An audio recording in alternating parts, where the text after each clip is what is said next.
All right, let's get the perspective from Bill King on the SEC, some of the job that's come open recently, and also how the perception of Arkansas looks to him a week after we asked him that question the last time.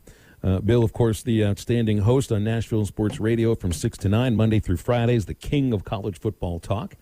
So, Bill, when you watched Arkansas beat Texas up physically, did it change any of your perceptions about what you view as Arkansas football, or do you need more examples to go by than just the one game against Texas?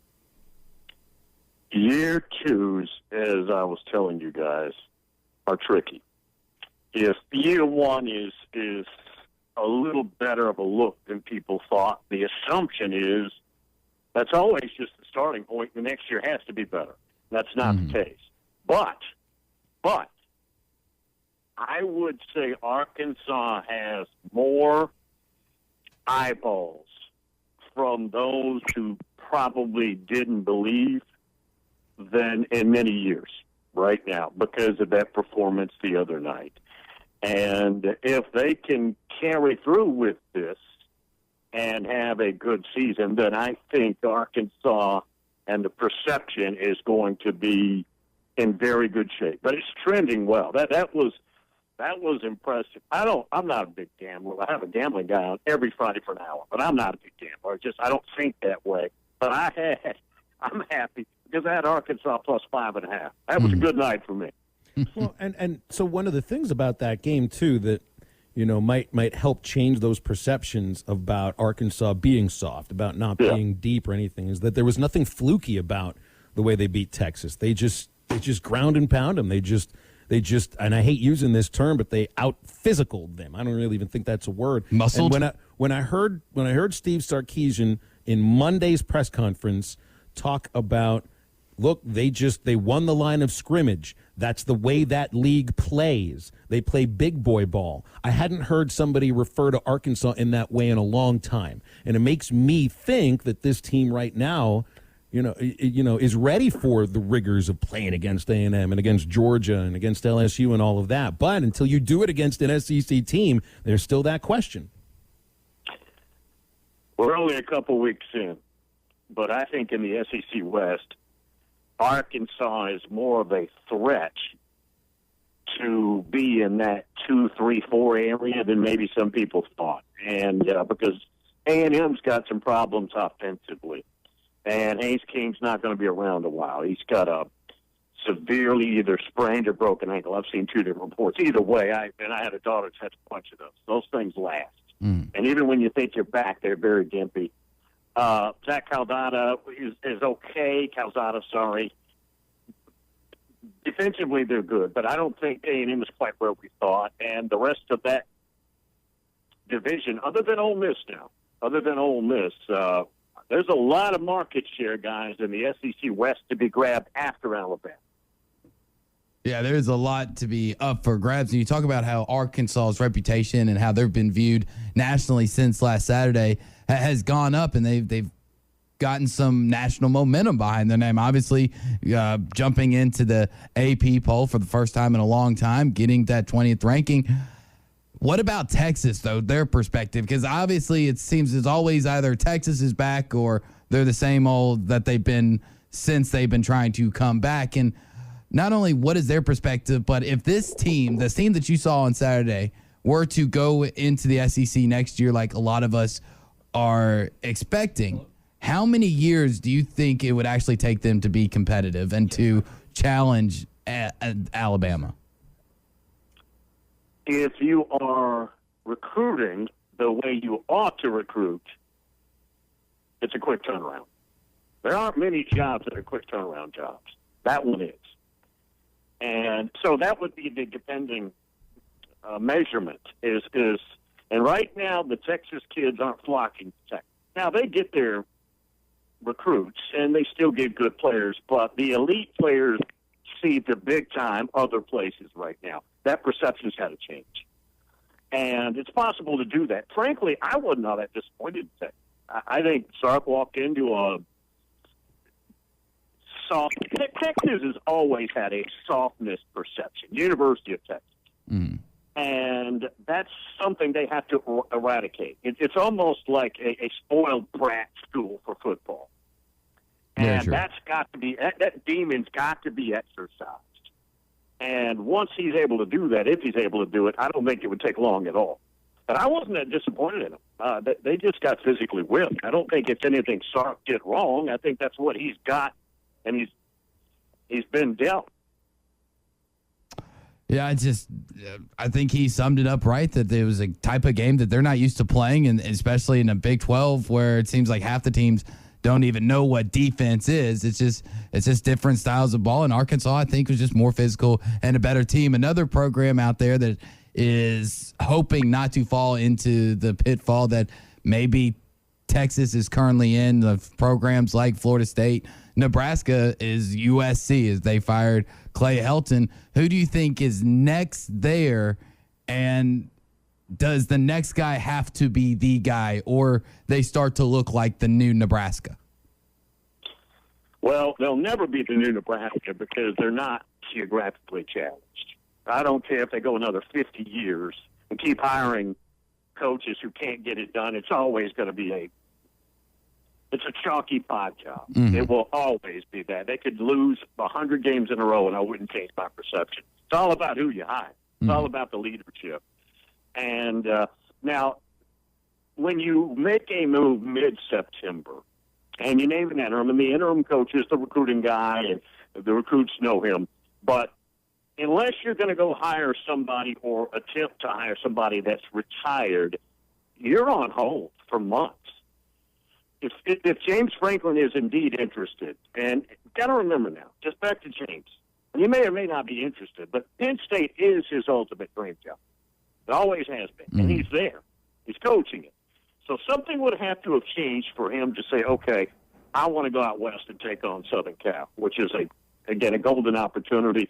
Some of the other names, Luke Fickell, because the AD was at Cincinnati and hired him. Well, Luke Fickell's an Ohio guy. That doesn't fit for me. But look, guys, I've seen all the same names you do. But right now, that's just blind. That's just people with a blindfold on throwing darts. It's way too early to narrow down a list, so to speak. It's funny because the coaches that they had before Clay Helton, you'd think, well, that's the right hire. If they made that hire now, but if you hadn't fired Kiffin on the tarmac, if Sark didn't have the issues that he had then, it's like you'd be looking at them and like, that's the guy. Yeah. Bring him in here. But worked out pretty well now. You can't do that now. Well, is that a place, Bill, Kiffin, where? Well, go ahead. You answer that. No, just quickly. Kiffin today is totally different. He was a spoiled brat back then. He's not anymore. He's still going to have his little cat and mouse stuff. Kiffin today would do a very good job there. He's much more mature than he was back then. I don't think they circle back on those guys. You just don't. That's happened, and we'll all move on, live happily ever after. Let's see. Just thoughts on, that maybe what is the best in conference game this weekend? Florida versus Alabama, and right now, like Dan Mullen, the quarterback whisperer, he's not sure who to go with, and Bryce Young has played really well. So, Mullen said he's going to play two quarterbacks, and Emory Jones apparently isn't the answer and isn't the next Kyle Trask.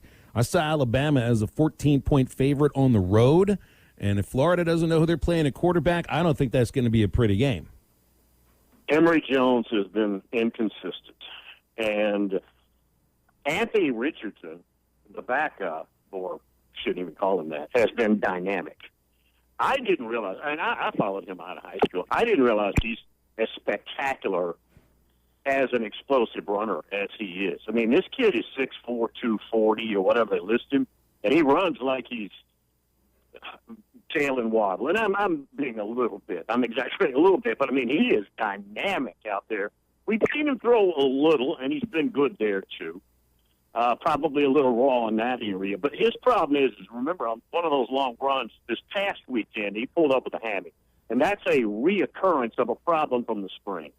And you guys know those things can be very temperamental. And you never know when they're healed. You may think so, and then you go out there and you burst, and then boom, here it comes again. If he's unavailable or not ready, I don't think they have much of a chance to win the game anyways. But I don't see any possibilities if he can't go. Right now they're saying he's practicing, but I don't trust those hamstrings. Yeah, it's definitely one of those injuries that you've always got to keep an eye on, and you have to make sure it's 100% before you really do anything. Otherwise, you're going to be back to square one. And while on the current SEC, Alabama-Florida is the biggest matchup, but you do have a former SEC opponent going to be in Oxford this weekend with Tulane going up against Ole Miss. And Tulane's even going to be wearing stickers on the back of their helmets with 34, 39, and 49 SEC champs on it, which I thought was pretty funny. Does Willie Taggart or Willie Fritz and that Tulane team have a chance? And should Ole Miss be kind of on an upset alert? Not unless they have gotten to reading all the beautiful accolades about themselves, and that'd be the only way. Now, Tulane may put up quite a few points, and the Ole Miss defense is improved. But no, I could see a higher scoring game than maybe Ole Miss would want. But guys, the game is Auburn-Penn State. Auburn hadn't gone out of conference like that, they say, in like 70 years or something. And they're going – Happy Valley is one of the top couple home field advantages on the planet Earth. And Auburn on the road, I just don't see it. I think they're about a 5, 6, 6.5 point underdog. I don't see Auburn winning that game at all. Oh, with what Penn State did I don't think they do either. In Madison, man, I mean, that was a scary performance by the Nittany Lions. Bill, we'll leave it there. Enjoy the game. Enjoy the grilling weather. I hope it's great out where you are outside Nashville, and we'll get into it again next week. Thank you, guys. Appreciate it. Appreciate it, Bill. Nashville Sports Radio joining us most Wednesdays here on Halftime. We are brought to you by The Fence Man, the company that you can trust when it comes to building your next fence. Make sure they're your only call. The process is easy, quick, and most importantly, affordable.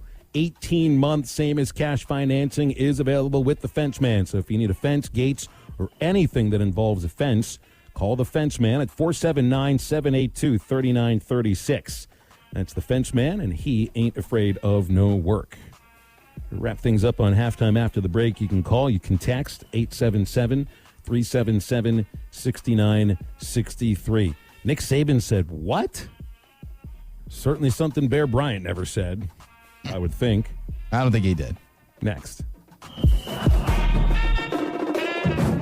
It's that time of the year again, and all eyes are now turning to football as teams are back on the gridiron to start the football season. As always, BetOnline is your #1 spot for all of the pro and college football action this season. Get all of the updated odds, props, and contests, including the online's biggest $500,000 NFL Mega Contest, the world's largest 200,000 NFL Survivor Contest, open now at BetOnline. Here's what you have to do. Head to the website or use your mobile device to sign up today and receive your 100% welcome bonus. BetOnline is the fastest and easiest way to bet on all your favorite sports. BetOnline, your online sportsbook experts.